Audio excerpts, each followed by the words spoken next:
called super pig invasion. And honestly, it is exactly like what it sounds like. These huge, very destructive feral pigs that have been bred in Canada, running wild there for decades, and now for the first time being spotted in the United States. When researchers in Blanco County, Texas, pulled the footage from their trail cameras in 2014, they didn't call wildlife management. They evacuated the entire monitoring site within 48 hours and sealed it off from any human contact. What those cameras had captured was a 30-pound coyote executing military precision ambushes against animals 10 times its own size, coordinated, rehearsed, and happening at scale across multiple states simultaneously. They're the worst invasive large mammal on the planet. Nobody expected this. Nobody was prepared for what it meant. And the moment officials understood what they were looking at, they realized the government had been paying for years, actively, deliberately, with public money, to destroy it. The monster we created. To understand why that footage shook every wildlife agency in the country, you need to understand what those coyotes were hunting, because feral hogs are not native to America. Every single one tearing through U.S. soil today descends from a catastrophic mistake made over 500 years ago. In the 16th century, Spanish explorers released domestic pigs along the Gulf coastline as a living food reserve for future expeditions, a self-sustaining meat supply waiting in the wilderness. Nobody imagined those pigs would survive, breed freely, and refuse every attempt to contain them, but they did. And then things got much worse. 2013 or so, we started to receive more reports of what appeared to be these Eurasian boar that were on that northern border of North Dakota. In the early 1900s, wealthy European sportsmen shipped Eurasian wild boars to America for trophy hunting. These were not soft farm animals. These were lean, thick-skulled, aggressive predators forged in the harshest forests of Europe. When those imported boars escaped their enclosures and interbred with the feral Spanish pigs, the result was a super hybrid nobody had planned for. Faster, meaner, nearly impossible to kill, and capable of reproducing at a pace that should terrify anyone paying attention. A single sow drops 2 litters per year, up to 12 piglets each. Left unchecked, their population doubles in months. They're spread across, the continent has outpaced native deer. Their reproductive surge rivals the catastrophic rabbit explosion that nearly destroyed the Australian ecosystem in the 19th century. And get this, according to USDA 2024 figures, the US now has approximately 6.9 million feral hogs roaming free. Texas alone holds 2.6 million. Feral hogs have proven to be a major problem throughout Texas. Present in 253 of the state's 254 counties. Only El Paso has been spared. There is virtually no square mile of Texas without feral hog tracks in the soil. Their tusks grow past 6 inches. They sprint at 30 miles per hour. They clear 40-inch fences in a single jump and smash through heavy wooden doors like balsa wood. Their skin sits over an inch thick, backed by dense fat that makes light ammunition nearly useless. Veteran hunters across the South all say the same thing. Miss the vital spot and the shot means nothing. The hog runs. And then it remembers. It learns your traps, your trails, your timing. Every failed attempt makes the next one harder. They have been documented, tearing apart metal trash bins with their snouts like the steel was paper. This is an animal with raw physical power, fused to the kind of tactical intelligence most people would never expect from a pig. And what they do to the places they invade reveals the true scale of what the United States is dealing with. The billion-dollar destruction. What they do to the places they invade is the real measure of this crisis. In Irving, Texas, feral hogs ripped up golf courses, destroyed residential lawns, and severed underground fiber optic cables, knocking out internet for entire neighborhoods. At a military airfield in Texas, a sounder charged the runway at dawn and forced pilots to abort every takeoff. Military operations shut down by pigs. A farmer in Williamson County lost 24 acres of corn overnight. $40,000. He walked out at sunrise and found nothing but churned mud where his crop had been standing the night before. In Brazos County, hogs dug so deep around a cattle ranch that underground water pipes collapsed under the displaced soil, costing $60,000 in emergency repairs. The hogs didn't even know what they destroyed. They were just rooting. Texas A&M and the National Wildlife Research Center put annual damage for Texas alone at over $500 million. Scale that across the country, and you are looking at $3 billion a year in destruction, climbing every season as the population pushes into new states. Here's the catch. They don't just destroy property. They poison the water. Because feral hogs have no sweat glands, they wallow constantly in streams and swamps, releasing waste directly into waterways communities depend on. In Alabama, streams in hog-dense areas showed bacterial levels 40 times higher than clean zones. These animals carry over 30 documented diseases, including infections that jump to humans. Over 30 bacterial and viral diseases, over 40 parasites that are shared between pigs and humans and other domestic animals. The CDC has flagged multiple cases of hunters contracting severe illnesses just from handling carcasses without gloves. And, yes, they attack people. In 2019, a woman in Texas was killed by feral hogs right outside her own home. In China, in 2023, a massive boar broke into a factory and mauled a worker so badly he needed over 100 stitches. These are not shy animals hiding in the woods. They are 300-pound, 6-tusked predators that will charge anything they perceive as a threat. If this is already making your jaw drop, subscribe right now, because what those trail cameras found next made trained researchers evacuate an entire field site to protect the discovery. Why nobody eats them? Before we get to the cameras, here's the question everyone asks. With 7 million free-roaming hogs destroying everything they touch, why not just eat them? 3 reasons, and everyone is a dead end. First, disease. 1/3 of Texas hogs test positive for brucella. Nearly 20% carry pseudorabies. Their parasite loads run 15 times higher than farm-raised pigs. Processing this meat for mass consumption is a genuine public health problem. Second, federal law bans commercial sale of any meat not processed in approved facilities, so you cannot build a supply chain even if demand existed. Third, taste. These animals eat rotting carcasses and garbage. The meat is lean, tough, and carries a smell most American consumers won't get past. In Italy and Germany, wild boar is a delicacy. In the US, it is a biological liability. So, the crisis felt completely unsolvable. A rancher named Mr. Norman, working over 740 acres in Texas, tried cage traps, fermented corn bait, and teams of hunting dogs. Every single time, he just pushed the hogs to his neighbor's property. A few days later, they came back, smarter and more cautious than before, having apparently communicated the threat to the group. He described conventional methods as trying to stop a flood with a handheld sponge. Even hunting dogs were only a temporary fix. Mother hogs would charge and injure the dogs to protect their piglets, leaving ranchers with vet bills stacked on top of the crop losses. Researcher Bruce Leland, with over 20 years in the field, admitted what nobody in wildlife management wanted to say out loud. Conventional tools simply cannot win this fight. Catch a few hundred, and the survivors breed dozens more by the next season. Biological reset, every single cycle. The agencies were running on foot. The hog population was moving at highway speed. Pigs produce $52 million a year in agricultural damage alone.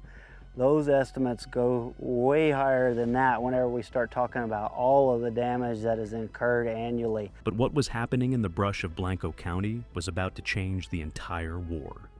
The killer revealed. After Dr. John Tomachek's team pulled that initial Blanco County footage, they expanded their camera grid across 4 additional counties. Tomachek reportedly watched the first clip over a dozen times before he believed it. A 30-pound coyote executing a coordinated strike against a species 10 times its size. When his department head saw it, the first question wasn't scientific. It was logistical. How do we make sure no human scent gets anywhere near this area and disrupts what these animals are doing? Here is how the coyotes do it. Pay close attention, because this reads less like animal behavior and more like a coordinated heist. They approach the hog nest exclusively from downwind. Always. No exceptions across hundreds of documented incidents. They crawl low through the brush on their bellies, ears barely above the grass, listening for any sign the mother hog is alert. The sow, 300 pounds, 6-inch tusks, hair-trigger temper, is the only thing standing between them and the piglets, so they wait. Sometimes minutes, sometimes over an hour. Perfectly still, perfectly silent. The instant she leaves to forage, even briefly the strike activates. One coyote holds position as lookout. A second moves in, reads the piglet scents, and identifies the weakest, the smallest, the one furthest from center. Then, in a synchronized burst, 3 or 4 animals move at once. The striker seizes a piglet with a single bite to the neck. No hesitation, no second attempt. The pack vanishes into the tree line. 5 seconds? The entire attack takes 5 seconds. By the time the mother hog spins around, tusks down and charging, there is nothing left but paw prints. But here's where it gets stranger. Some groups were observed running dry runs, approaching the nest, mapping the sow's patrol pattern, then retreating without striking. Hours later, they return from a completely different direction when conditions have shifted in their favor. They rotate roles between raids. The lookout from one attack becomes the striker on the next. This is not instinct. This is learned, rehearsed, tactical behavior. And before around 2010, there was virtually zero documentation of coyotes doing anything remotely like this anywhere in the world. The lab evidence buried any doubt. Dr. Michael Bodenchuk, State Director for USDA Wildlife Services in Texas, called it one of the most significant behavioral adaptations he had witnessed in over 2 decades of fieldwork. Colleagues who were present described watching his expression shift from professional skepticism to something closer to genuine awe as the synchronized attack footage played on the screen in front of him. At Fort Hood, researchers captured 18 coyotes from hog-dense zones and examined their stomach contents. Nearly a third contained fresh, undigested piglet tissue. Not scavenged scraps, but confirmed kills with tissue integrity placing predation within hours of capture. In Georgia, wildlife biologist Sarah Cunningham's team found piglet DNA in over 30% of coyote scat samples across multiple counties. She described staring at those lab results and feeling the hair stand up on the back of her neck.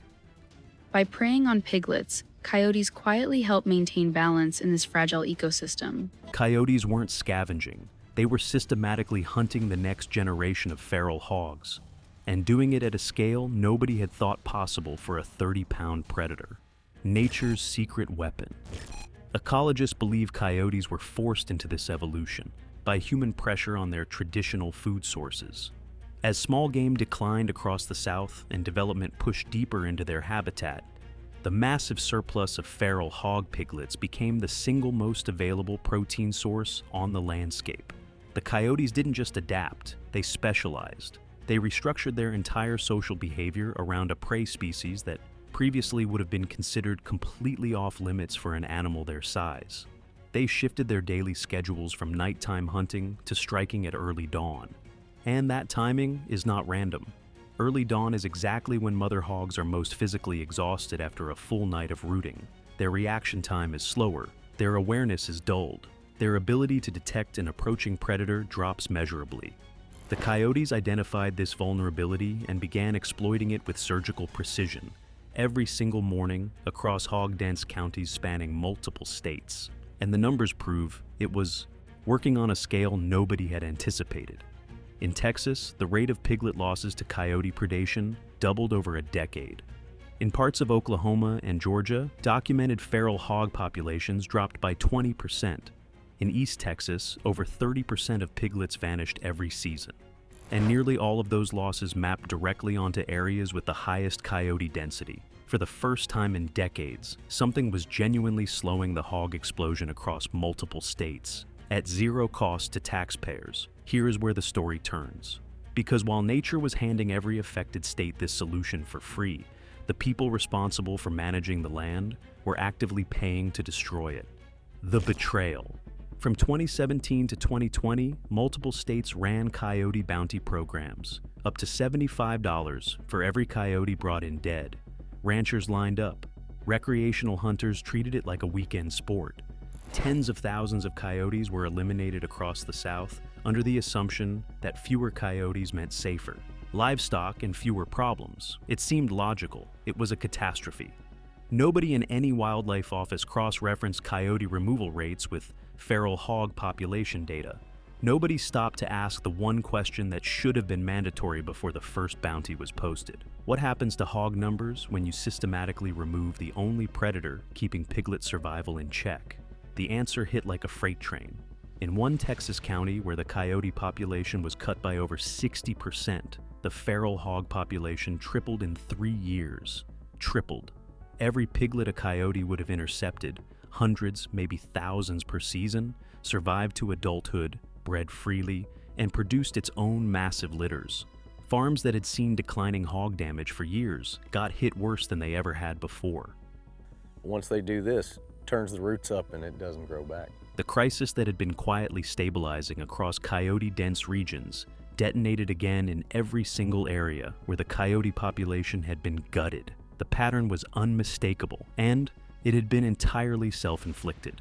Wildlife management consultant Dr. Marcus Friedman, who had been tracking the coyote hog data for years before the bounties launched, later described watching those programs roll out as watching someone drain the moat while the castle was under siege. When he presented the correlation data at a regional wildlife conference, the room went dead silent. A state official in the audience reportedly put his head in his hands. The United States had been paying tax dollars to kill its own most effective weapon against the most destructive invasive species on the continent. The new war. That revelation forced a complete strategic overhaul. The old approach, treating every moving target as a problem to eliminate and throwing resources at indiscriminate removal, had been exposed as not just ineffective, but actively catastrophic. Officials who had championed the bounty programs went quiet.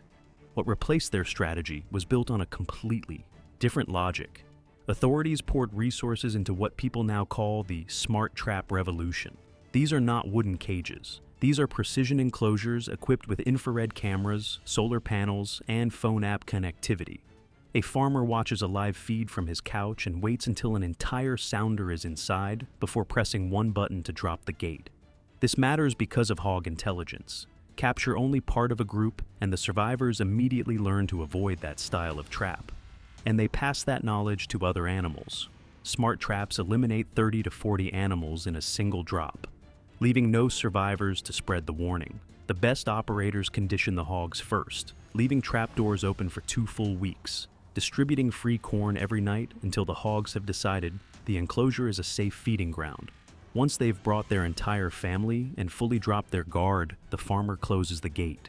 The cycle ends. These traps cost up to $6,000. In the right location, they pay for themselves in a single night. Although trapping can be successful on a local level, it doesn't really have very wide impacts. When trapping isn't enough, Texas deploys helicopter hunting, $4,000 flights covering 400,000 acres, reaching dense swamps and thick brush that no ground team can physically penetrate. A single crew eliminates more hogs in one afternoon than ground teams manage in a full month. There is also a controversial but growing push toward chemical control, using toxins deployed through heavy-duty feeders engineered so that only an animal with a hog's physical strength can open them, keeping deer and birds away from the bait entirely. But here is what every official now admits behind closed doors. None of these tools work alone. You need the traps, you need the helicopters, and you absolutely critically need the coyotes. Texas has shifted to a coordinated multi-county strategy, all players operating on synchronized schedules, giving hogs no geographic escape route.